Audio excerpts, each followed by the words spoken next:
ಸ್ನೇಹಿತರೆ ನಮಸ್ಕಾರ. ನಾನು DVG ವಾಯ್ಸ್ ಕರಿಯಪ್ಪ ದಾವಣಗೆರೆಯಿಂದ.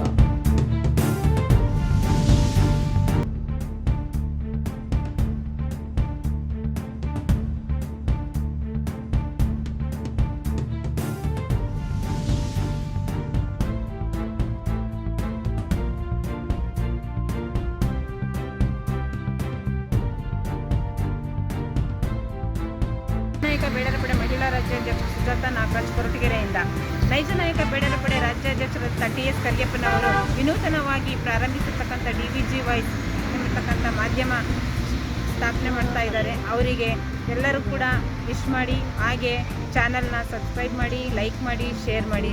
All the best. ಅಂದು ದೇಶ ಸೇವೆಗೆ ಫೀಲ್ಡ್ ಮಾಸ್ಟರ್ ಕರಿಯಪ್ಪನವರು, ಇಂದು ಸಾಮಾಜಿಕ ಹೋರಾಟಕ್ಕೆ TS ಕರಿಯಪ್ಪನವರು. ಎಲ್ರಿಗೂ ನಮಸ್ಕಾರ. ಜಿಲ್ಲಾ ಉಪಾಧ್ಯಕ್ಷರಾಗಿರುವ ನಾಗೇಂದ್ರ ಮಾತಾಡ್ತಿರೋದು.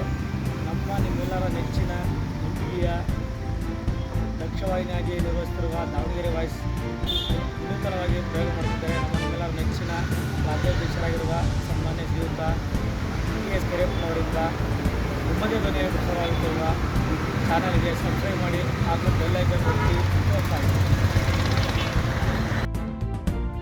ಅಮಾಯಕ ಮಹಿಳೆಯ ಬೆತ್ತಲೆಯ ಚಿತ್ರಗಳನ್ನು ಬಿಡುತ್ತೇನೆ ಅಂತೇಳಿ ಅವರಿಗೆ ಬ್ಯಾಕ್ಮೇಲ್ ಮಾಡಿ ಹೆದರಿಸಿ ಮಾಡೋದ್ರಿಂದ ಅವು ಭಯಗೊಟ್ಟು 4 ಜನ ಆತ್ಮಹತ್ಯೆ ಮಾಡೋಕ್ಕೆ ಯತ್ನ ಮಾಡಿದ್ದಾರೆ.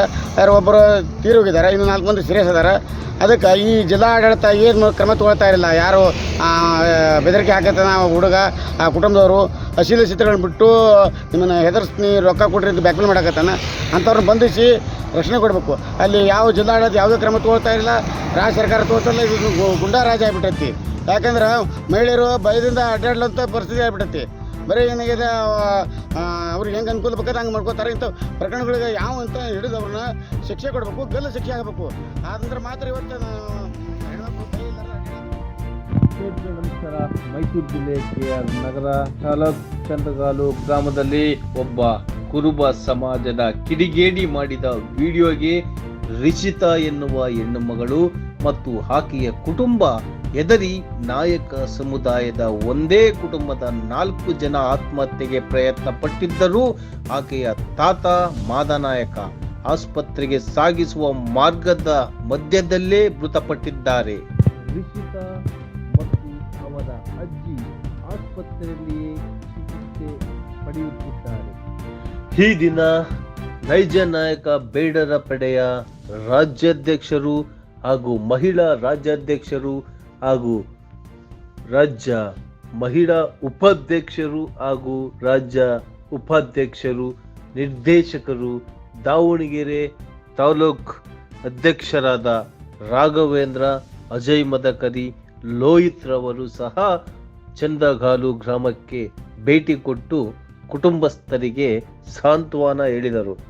ಕುರುಬ ಸಮುದಾಯದ ಆ ಹುಡುಗ ಈ ರೀತಿ ಮಾಡುತ್ತಿದ್ದಾನೆ, ಈ ರೀತಿ ವಿಡಿಯೋವನ್ನು ತೋರಿಸಿ ನನ್ನ ಮೊಮ್ಮಗಳನ್ನು ಹಿಂಸಿಸುತ್ತಿದ್ದಾನೆ, ಅವನಿಗೆ ಸ್ವಲ್ಪ ಕರೆಯಿಸಿ ಬುದ್ಧಿವಾದ ಹೇಳಿ ಎಂದು ಪೊಲೀಸ್ ಸಬ್ ಇನ್ಸ್ಪೆಕ್ಟರ್ ಎದುರಿಗೆ ಹೇಳಿದರೆ, ಸಬ್ ಇನ್ಸ್ಪೆಕ್ಟರ್ ಇವತ್ತು ಹೇಳುತ್ತೇನೆ, ನಾಳೆ ಹೇಳುತ್ತೇನೆ, ನಾಡಿದ್ದು ಹೇಳುತ್ತೇನೆ ಎಂದು ಸುಮಾರು 8 ದಿನಗಳ ಕಾಲ ಅವರನ್ನು ಸ್ಟೇಷನ್ನಿಗೆ ಅಲೆದಾಡಿಸಿದರೂ ಸಹ ಅವರಿಗೆ ನ್ಯಾಯ ಒದಗಿಸಿಕೊಡಲು ಆಗಲಿಲ್ಲ.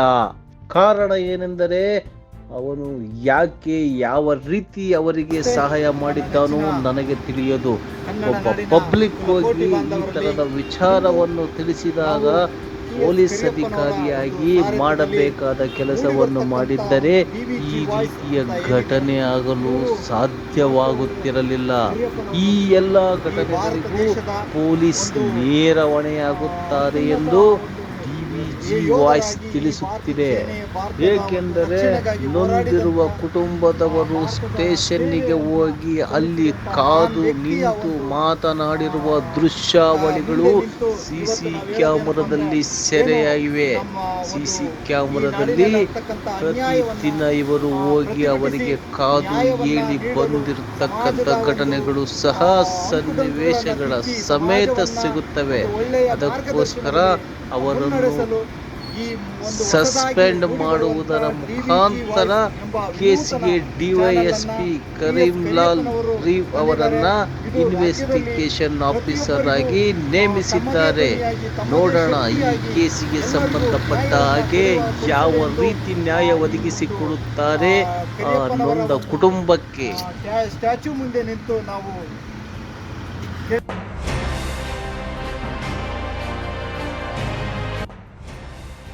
ಡಿವಿಜಿ ವಾಯ್ಸ್ ಪರಿವರ್ತನೆಗಾಗಿ ನಿಮ್ಮದೇ ಧ್ವನಿ.